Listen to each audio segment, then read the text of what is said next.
Good morning class. तो आज के इस वीडियो में हम लोग असहयोग आंदोलन और बिहार के बारे में हम लोग देखेंगे। तो चलिए हम लोग शुरू करते हैं। ये हमारा बिहार स्पेशल का लेक्चर है। इसमें हम लोग असहयोग आंदोलन और बिहार जो है, जो असहयोग आंदोलन का बिहार पे क्या असर पड़ा था उसको हम लोग देखेंगे। तो चलिए शुरू करते हैं। 1 अगस्त 1920 को गांधी जी के नेतृत्व में इस आंदोलन का शुरू किया गया था। ये जो आंदोलन था, असहयोग आंदोलन, कब शुरू किया गया था? 1 अगस्त 1920 में इस आंदोलन को शुरू किया गया था। किसके? गांधी जी के नेतृत्व में। असहयोग आंदोलन 1 अगस्त 1920 को गांधी जी के नेतृत्व में आंदोलन को शुरू किया गया था। इस आंदोलन का उद्देश्य था कि 1 वर्ष में स्वराज प्राप्ति करना। इसका उद्देश्य क्या था? कि 1 वर्ष में स्वराज मतलब कि आजादी प्राप्त कर लेना था। आंदोलन का कारण क्या था? खिलाफत आंदोलन, रॉलेट एक्ट, जालियांवाला बाग हत्याकांड और हंटर आए समिति की रिपोर्ट। ठीक है, ये जो था आंदोलन का कारण यही सब बना कि खिलाफत आंदोलन हुआ, फिर रॉलेट एक्ट आया, जालियांवाला बाग हत्याकांड हुआ, हंटर समिति का रिपोर्ट आया जो भारतीयों के जो अंग्रेजों के पक्ष में आया। ठीक है, तो इन सब कारण से ये आंदोलन का शुरुआत हुआ। आंदोलन का प्रभाव क्या पड़ा? ब्रिटिशों का मदद नहीं करना। ब्रिटिश जो थे उन लोगों का मदद नहीं करना है। ब्रिटिश के पास जो नौकरी कर रहे थे उससे त्याग दे देना है, और विदेशी शिक्षण संस्थानों से भी छोड़ देना है, उसे त्याग देना है, और विदेशी वस्तु का त्याग करना है। क्या क्या आंदोलन का प्रस्ताव था? कि ब्रिटिश जो थे अंग्रेजों का मदद नहीं करना है, अंग्रेजों के पास नौकरी नहीं करना है, और विदेशी शिक्षण संस्थानों से त्याग दे देना है, और विदेशी वस्तुओं का त्याग करना है। ये सब हो गया। बिहार में असहयोग आंदोलन के जो प्रमुख नेता थे वो कौन थे? डॉक्टर राजेंद्र प्रसाद थे। तो बिहार में जो सब असहयोग आंदोलन के प्रमुख नेता पूछेंगे तो कौन है? डॉक्टर राजेंद्र प्रसाद, मौलाना मजरूल हक, ब्रजकिशोर प्रसाद और मोहम्मद शफी और धरणीधर। ये सब जो थे बिहार में असहयोग आंदोलन के प्रमुख नेता थे। कौन कौन? डॉक्टर राजेंद्र प्रसाद, मौलाना मजरूल हक और ब्रजकिशोर प्रसाद, मोहम्मद शफी और धरणीधर, ये सब थे। मौलाना मजरूल हक पटना के दीघा में सदाकत आश्रम का स्थापना किया था। सदाकत जो आश्रम है पटना के दीघा में किसने स्थापना किया था? मौलाना मजरूल हक ने। मौलाना मजरूल हक ने पटना का जो दीघा है वहां पे सदाकत आश्रम का स्थापना किया। सदाकत आश्रम में युवाओं को कई प्रशिक्षण दिए गए। यहाँ पे क्या क्या दिया गया? सदाकत आश्रम में युवाओं को प्रशिक्षण दिया गया, कई प्रशिक्षण दिया गया। सदाकत आश्रम में ही असहयोग आंदोलन के दौरान युवाओं को ज्यादा से ज्यादा जागरूक किया गया, और सदाकत आश्रम में ही असहयोग आंदोलन जब चल रहा था उसी दौरान युवाओं को ज्यादा से ज्यादा जागरूक किया गया। चरखा चलाने का भी प्रशिक्षण दिया गया, चरखा चलाने का भी सिखाया गया, प्रशिक्षण दिया गया।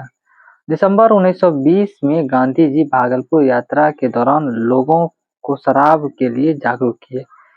जो उन्हें जब गांधी जी दिसंबर 1920 में जब भागलपुर यात्रा की, उन्होंने कहाँ का यात्रा किया? भागलपुर यात्रा किया।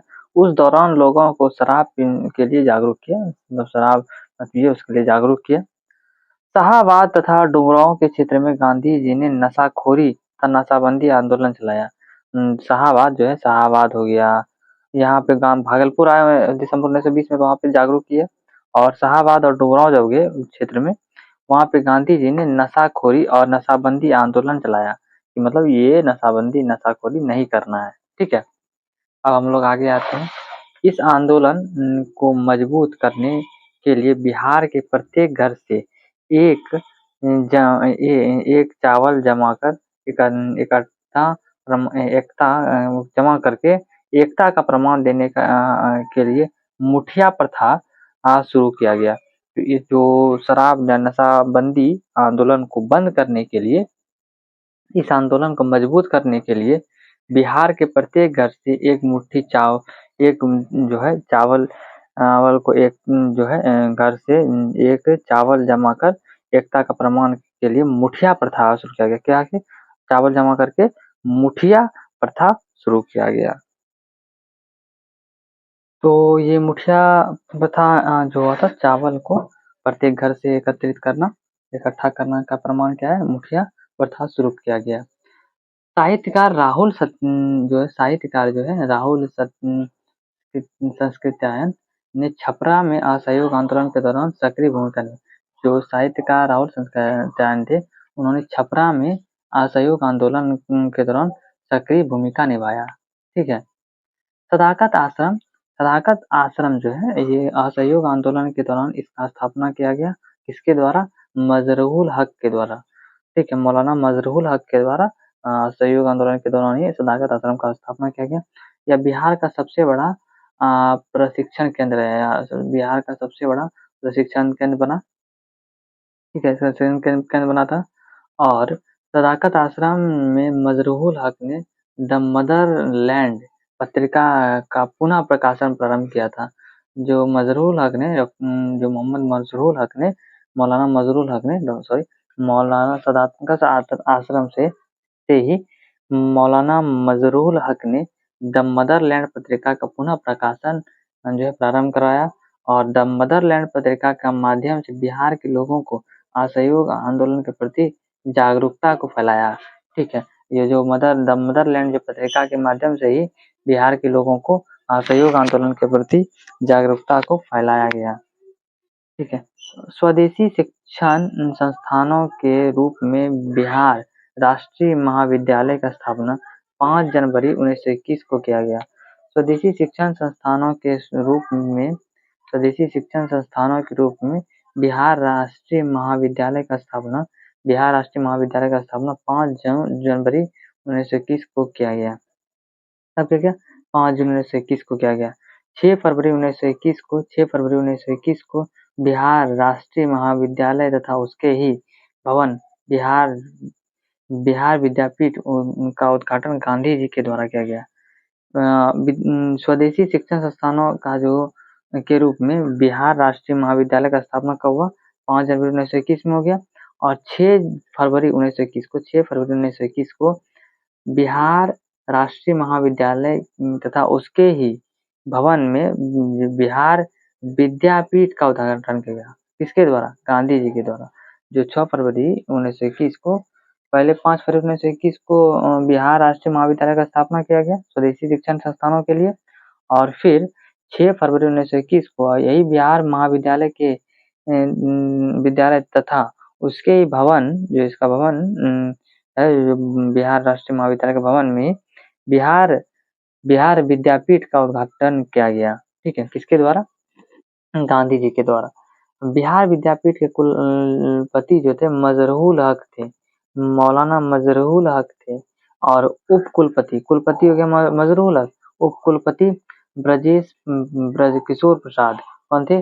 ब्रजकिशोर प्रसाद को बनाया गया। जो बिहार विद्यापीठ के कुलपति किसको बनाया गया? मजरूल हक। और उप कुलपति ब्रजकिशोर को। इस राष्ट्रीय महाविद्यालय के प्राचार्य के रूप में डॉक्टर राजेंद्र प्रसाद को नियुक्त किया गया। जो ये राष्ट्रीय महाविद्यालय बिहार राष्ट्रीय महाविद्यालय का जो प्राचार्य के रूप में किसे नियुक्त किया गया? डॉक्टर राजेंद्र प्रसाद को। असहयोग आंदोलन के दौरान 22 दिसंबर 1921 को प्रिंस ऑफ वेल्स का आगमन पटना में हुआ। असहयोग आंदोलन के दौरान ही 22 दिसंबर 1921 को प्रिंस ऑफ वेल्स का आगमन कहाँ हुआ? पटना में हुआ। आगमन के विरोध में सरला जो आगमन का विरोध हुआ, जो प्रिंस ऑफ वेल्स पटना है, उसके विरोध में सरला देवी ने एक विशाल जुलूस का नेतृत्व किया। क्या किया?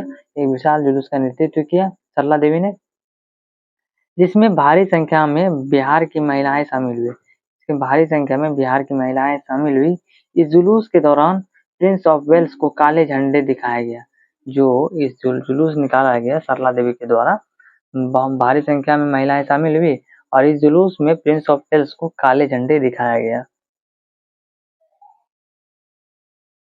इस प्रकार इस आंदोलन में बिहार की महिलाओं का एक महत्वपूर्ण योगदान रहा। जो काला झंडा दिखाया गया प्रिंस ऑफ वेल्स को, तो इस प्रकार से इस आंदोलन में बिहार की महिलाओं ने एक महत्वपूर्ण योगदान था कि जो प्रिंस ऑफ वेल्स को काला झंडा जो दिखाया। तो इस प्रकार से क्या हुआ कि इन महिलाओं का एक महत्वपूर्ण जो है योगदान हुआ इस आंदोलन में। तो ये हमारा जो आज का जो टॉपिक था ये हमारा पूरा हुआ। जो हमारा नेक्स्ट डे हम लोग बिहार में जो किसान आंदोलन है इस टॉपिक को डिस्कस करेंगे। तो चलिए, थैंक्स फॉर वॉचिंग। जय हिंद।